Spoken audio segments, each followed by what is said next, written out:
চাঁপাইনবাবগঞ্জে জাতীয় সমাজসেবা দিবস পালিত হয়েছে। চাঁপাইনবাবগঞ্জ প্রতিনিধির পাঠানো প্রতিবেদন। চাঁপাইনবাবগঞ্জে জাতীয় সমাজসেবা দিবস পালিত হয়েছে। প্রযুক্তি ও মমতায়, কল্যাণ ও সমতায় এই প্রতিপাদ্যকে সামনে রেখে চাঁপাইনবাবগঞ্জে জাতীয় সমাজসেবা দিবস পালিত হয়েছে। শনিবার ৩ জানুয়ারি সকাল ১০ ঘটিকায় জেলা সমাজসেবা কার্যালয় ও সদর উপজেলা সমাজসেবা কার্যালয়ের উদ্যোগে দিবসটি উপলক্ষে বর্ণাঢ্য র্যালি ও আলোচনা সভার আয়োজন করা হয়।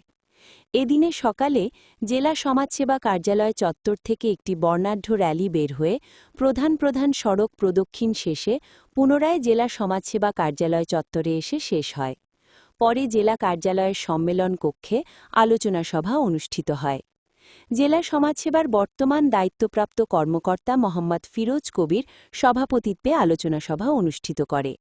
অনুষ্ঠানে উপস্থিত ছিলেন জেলা সমাজসেবার কর্মকর্তা কর্মচারীগণ ও জেলার বিভিন্ন এনজিওর মধ্যে চেতনা মানবিক উন্নয়ন সংস্থা, ২২, আইএফবিসি ফাউন্ডেশন, নাইস, বাইক, চাঁপাইনবাবগঞ্জ ডিপিওডি, দেশীয়, অফসো ও মহিমা প্রতিনিধিগণ বর্ণাঢ্য র্যালি ও আলোচনা সভায় অংশগ্রহণ করেন।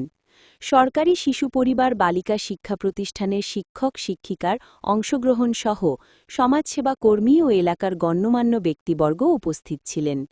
আলোচনা সভায় বক্তারা সমাজসেবার কার্যক্রমকে আরও গতিশীল করতে প্রযুক্তির ব্যবহার ও মানবিক মূল্যবোধ জোরদারের উপর গুরুত্বারোপ করেন।